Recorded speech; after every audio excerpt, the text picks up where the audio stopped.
Hi hello friends, எல்லாருக்கும் வணக்கம். நான் வெஜிடபிள் பிரியாணி தான் செய்ய போகிறேன்.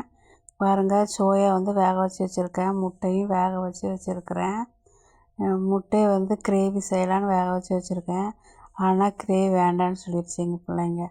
அப்புறம் எண்ணெய் ஊற்றிட்டு நெய் இருந்தால் நெய்யை ஊற்றுங்க. அப்புறம் வெங்காயம் போட்டு நல்லா வதக்கிட்டு தக்காளியும் பச்சை மிளகாயும் போட்டு வதக்கிக்கோங்க. அதுக்கப்புறம் இஞ்சி பூண்டு போட்டு வதக்கிக்கோங்க. தக்காளிக்கு அப்புறம் இஞ்சி பூண்டு போட்டிங்கன்னா அடி பிடிக்காது. போட்டு வதக்கிட்டு அப்புறம் காய்கறி, சோயா,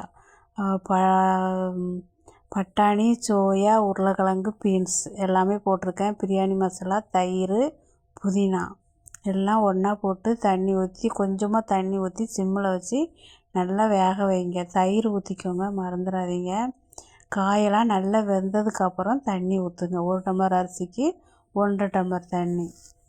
பாருங்கள், பாசுமதி ரைஸ் தான் எடுத்துருக்கிறேன். இது வந்து நாங்கள் 2வது டைம் செய்கிறேன். நான் நல்லாவே வந்துச்சு எங்கள் வீட்டில். ஆனால் யாருக்குமே இந்த அரிசி பிடிக்காது. கொஞ்சம் டேஸ்ட்டாக செஞ்சதுனால எல்லோரும் பிடிக்குன்னு சாப்பிட்டாச்சு. பாருங்கள், இந்த ஸ்டேஜ் வந்தோடனே தான் தம்மு வைக்கணும். தண்ணியெலாம் உறிஞ்சினதுக்கப்புறம் 20 நிமிஷம் தம்மு வைக்கணும். கீழே வந்து தோசைக்கல் வச்சுருங்க. அப்புறம் மேலே வந்து மூடி போட்டு இந்த இஞ்சி பூண்டு இடிக்கிற உரலை வச்சு 20 நிமிஷம் வச்சு எடுத்திங்கன்னா பிரியாணி ரெடி. அரிசிலாம் உடையாமல் எவ்வளோ அழகாக வந்திருக்கு பாருங்கள். நீங்களும் இந்தமாரி பிரியாணி செஞ்சு சாப்பிடுங்க. தண்ணி ஊற்றிட்டு அரிசி போடுங்க. அரிசி வந்து உடையாது. சும்மா கரண்டிலாம் போட்டு சும்மா கிண்டிக்கிட்டே இருக்கக்கூடாது, ஒரு அரிசி உடஞ்சிரும். டைம் எனக்கு இந்த பிரியாணி சூப்பராக வந்துடுச்சு பாருங்க, எவ்வளோ அழகாக இருக்குன்னு. அரிசிலாம் உடையாமல் எவ்வளோ அழகாக வந்திருக்கு.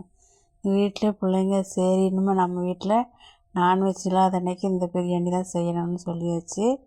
எங்கள் வீட்டுக்காரர் பிள்ளைகளுக்கு மூஞ்செல்லாம் பருவாக வருதுன்னு சொல்லி நான்வெஜ் எடுத்து தர மாட்டேன்னு சொல்லிட்டாரு. அதனால சரி இப்படியாவது செஞ்சு கொடுக்குன்னு சொல்லி செஞ்சு கொடுத்துட்டேன். இனிமேல் எங்கள் வீட்டில் நான்வெஜ் இல்லாத அன்றைக்கி இந்த பிரியாணி தான். நீங்களும் இதேமாரி பிரியாணி செஞ்சு சாப்பிடுங்க. ஓகே.